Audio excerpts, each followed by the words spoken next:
Dead Outlaw is alive on Broadway. It's the true story of a Wild West outlaw whose life got way more interesting after he died.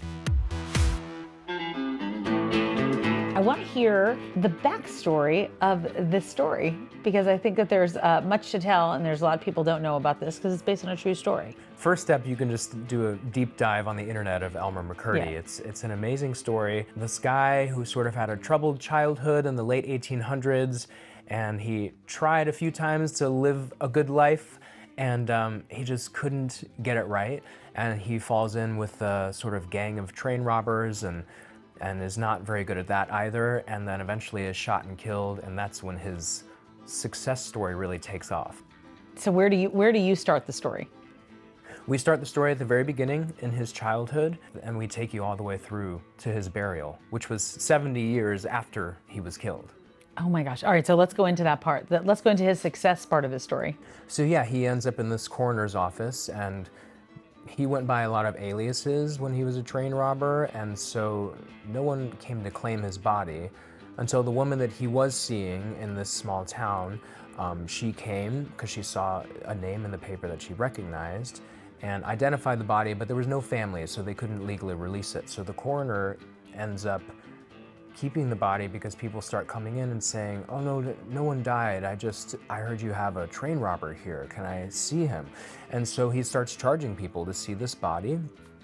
And then, you know, over the years, the body sort of mummifies because the embalming they used and the way the climate was. And he ends up selling him to a couple guys who own a sideshow.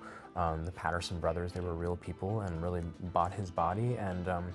And then the body sort of changed hands several times throughout his life.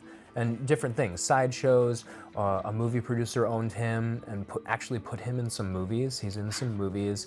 He would dress him up in theme of the movie and stand him outside of the picture house and things like that. There's even a time when he got left in a closet for 20 years because one of his owners died.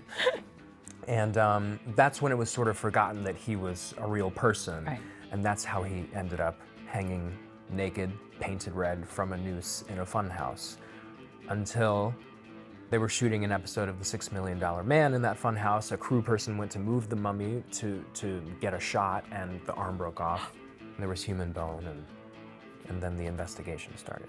Now you play him in, I guess, in a coffin? That's and right. how long? How long are you in that coffin? That's probably 40, 45 minutes. What do you do? How do you do it?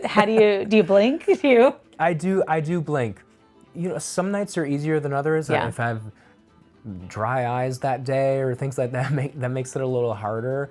But I track like, okay, in 30 seconds, this actor's gonna walk in front of me, and so I can quickly blink and, you know, or I can swallow or take a bigger breath, things like that. Or I use my knowledge of stagecraft, so I know if like a new character is making a big entrance stage right, most people are gonna be looking over there, so then I can take a blink opportunity there and things like that. So I just try to find little tricks, and again, like milestones, so I'm not just like, oh my gosh, this is forever. Yeah. I just like little beat to little beat. And looking straight ahead, just looking? Yeah, looking straight ahead, and I sort of relax my eyes like, you know, those magic eye things where you used to have to make your eyes go lazy to see the picture that's there.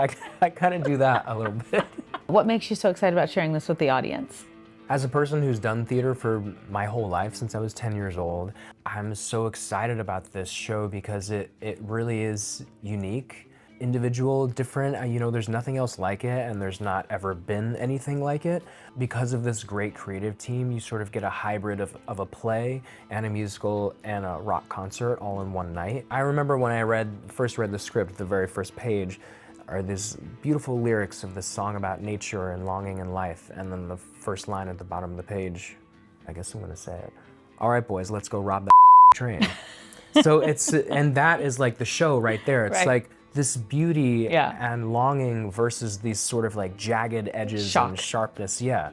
And the music really helps lift the story in those ways. What I also love about it is that it's not the type of show where you see it with your friend and you're like, all right, good night, I'll see you, you know, in a few days when I see you. You're like, we have to go out right now and talk about this. It's like, it's mind-blowing, and it is so stimulating and confusing, and it brings up a lot of a conflict, I think, that people want to talk about. It's like, because it's about our mortality, and it's about, you know, the sort of struggle to have contentment versus, you know, can I achieve everything that I want to achieve in my life, and what do you sacrifice to get that sort of thing. So, and then you also just can't believe what happened to this person and his body.